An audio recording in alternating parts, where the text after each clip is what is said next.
नाजरीन अस्सलाम वालेकुम। इनसाइड न्यूज के नए प्रोग्राम के साथ मैं हूं इब्राहिम राजा और आज हम आपको बताएंगे कि DGISPR की प्रेस कॉन्फ्रेंस का वो कौन सा हिस्सा है जो एक खास वजह से चैनल्स पर लाइव नशर करने की इजाजत नहीं दी गई और 3 बड़ी गिरफ्तारियों का मामला क्या है। अगर आप इस खबर की तफसील जानना चाहते हैं और आने वाले दिनों में भी अहम मामलात से आगाह रहना चाहते हैं तो हमारे चैनल को सब्सक्राइब कीजिए।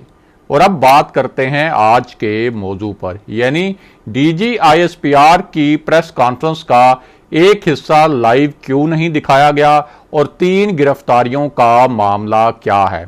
आपको इस पूरे इशू से जुड़े 2 इंतहाई अहम वाकयात और उनकी हैरानकुन तफसीलात बताते हैं ताकि आप इस पूरे मामले को अच्छी तरह और आसानी से समझ सकें। तो सबसे पहले आपको बताएं कि जब भी कोई DGISPR प्रेस कॉन्फ्रेंस करता है तो उसके 2 हिस्से होते हैं।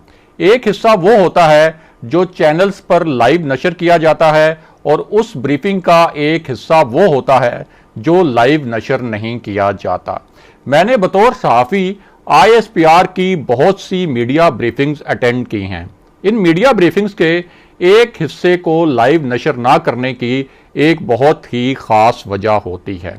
वो वजह यह होती है कि इस हिस्से में मुल्की मामलात, फौज और हुकूमत के ताल्लुकात, सियासतदानों के बयानात और इल्ज़ामात और कभी कभी बहुत ही हसास मामलात पर भी बात होती है जिसे चैनल्स पर लाइव नशर करना या ट्विटर पर लाइव नशर करना मुनासिब नहीं समझा जाता। ISPR की प्रेस कॉन्फ्रेंस का लाइव नशर ना किए जाने वाला हिस्सा अमूमन सहाफ़ियों के सवालात और जवाबात पर मुश्तमिल होता है। अब इन सवालों के जवाब नशर तो नहीं किए जाते, लेकिन अमूमन इन जवाबात के जरिए जिस भी हल्के को जो पैगाम पहुंचाया जाना मकसूद होता है वो पैगाम पहुंच जाता है। यानी सहाफ़ी बाद में इन्हीं जवाबात की बुनियाद पर खबरें भी दे देते हैं और तज्जिए भी करते हैं। अब DGISPR जनरल बाबर इफ्तिखार की प्रेस कॉन्फ्रेंस का कौन सा हिस्सा लाइव नशर नहीं किया गया उसकी तफसील भी आपको बताते हैं और साथ ही ये भी बताते हैं कि अभिनंदन का तैयारा गिरने के बाद उसे छोड़ने का फैसला असल में किसके कहने पर किया गया था। तो पहले आपको बताएं कि इस हवाले से सहाफ़ियों को एक ब्रीफिंग दी गई थी। इस ब्रीफिंग में आला अस्करी हुक्काम भी मौजूद थे। ये बात दुरुस्त है कि भारत की जानिब से रात 9 बजे पाकिस्तान पर हमला करने का फैसला कर लिया गया था, लेकिन ये आधा सच है। हम आपको पूरा सच बताते हैं। तो मामला यह है कि भारत ने अबू धाबी के प्रिंस मोहम्मद बिन जायद को पाकिस्तान पर हमले का पैगाम पहुंचाया था। ये पैगाम सऊदी शहजादे मोहम्मद बिन सलमान को भी पहुंचाया गया था और इन दोनों को ये पैगाम पहुंचाने की एक बहुत खास वजह थी।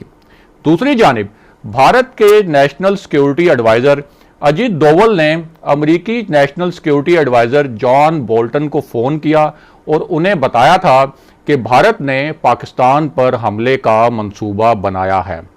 यानी भारत इस हमले से पहले पूरी सफारतकारी करना चाहता था ताकि कुछ मुल्कों की हमायत हासिल कर ली जाए और कुछ अहम मुसलमान मुल्कों की भी या तो हमायत हासिल करने की कोशिश की जाए या कम से कम उन्हें गैर जानिबदार रखने की कोशिश की जाए।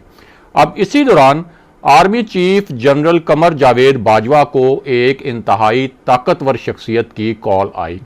ये कॉल अमरीकी सेंट कॉम के चीफ जनरल जोसेफ की थी। जनरल जोसेफ ने जनरल बाजवा को एक इंतहाई हसास पैगाम पहुंचाया।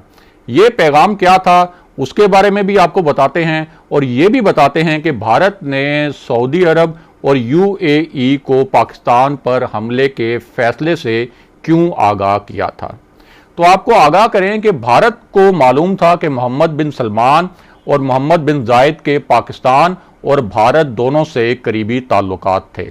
भारत उनके जरिए पाकिस्तान को हमले का पैगाम भिजवाकर इस पैगाम पर पाकिस्तान का रद्द अमल और जवाब जानना चाहता था। दूसरी जानिब अमरीकी सेंट कॉम के चीफ जनरल जोसेफ ने जनरल बाजवा को अजीत डोवल और जॉन बोल्टन के दरमियान होने वाली गुफ्तगू से आगाह किया और उन्हें बताया कि भारत पाकिस्तान पर हमले के फैसले से पीछे हटने के लिए तैयार नहीं।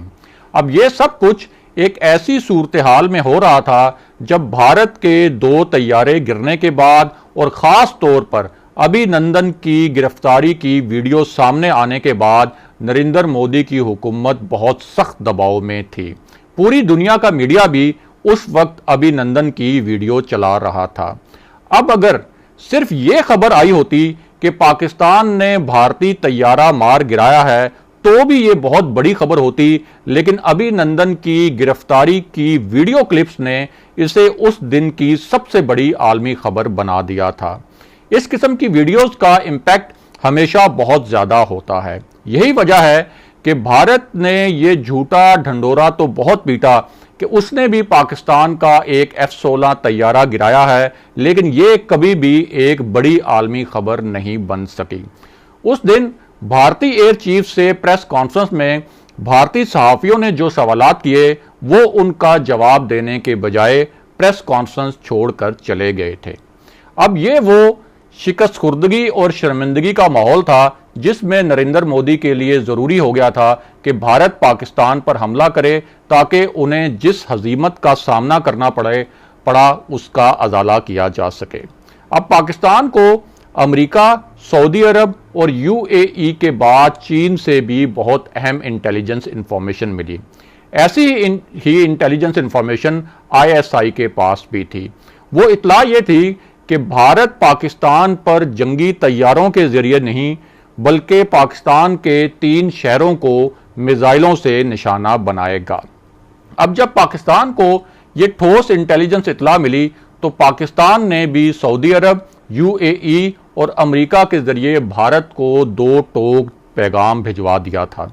और वो पैगाम ये था कि भारत पाकिस्तान पर जितने मिसाइल दागेगा, पाकिस्तान एक लम्हे की भी ताखीर किए बगैर 3 गुना मिसाइल भारत पर फेंकेगा। उसके बाद national command and control authority पूरी तरह एक्टिव हो चुकी थी और पाकिस्तान के मिसाइल डिफेंस सिस्टम को भी पूरी तरह एक्टिव कर दिया गया था। और जाहिर है कि अगर मिसाइलों की ये जंग शुरू होती तो मामलात इंतहाई खौफनाक सूरत हाल अख्तियार कर लेते, क्योंकि दोनों मुल्क जो हैं उनके पास एटमी सलाहियत भी है। अब जब पाकिस्तान ने अमेरिका, सऊदी अरब और UAE के जरिए भारत को अपने रद्द अमल के मुतल्लिक पैगाम भिजवाया तो उसके बाद अमेरिका, बरतानिया और चीन बहुत ज़्यादा एक्टिव हो गए। भारत को भी ये खौफ था कि उसके हमले से पाकिस्तान में तो तबाही होगी, लेकिन जवाबी जो हमला होगा पाकिस्तान का, उससे भारत में भी बड़े पैमाने पर तबाही होगी। अब इस पूरी सूरत हाल में अमेरिका, सऊदी अरब और UAE की कोशिशों से ये तय पाया कि अगर अभिनंदन को रिहा कर दिया जाए तो इस तबाहकुन जंग का खतरा टल सकता है। अब ये जो पूरी सूरत हाल थी ये पाकिस्तान को सूट करती थी, यानी पाकिस्तान के फायदे में थी। भारत की सुबकी और शिकस्त के मनाजिर पूरी दुनिया देख चुकी थी। पाकिस्तान बालाकोट हमले का बदला भी ले चुका था और उस वक्त अपर हैंड पर था। ऊपर से पाकिस्तान अभिनंदन को रिहा करके दुनिया में यह तासुर भी दे सकता था कि पाकिस्तान एक अमन पसंद मुल्क है।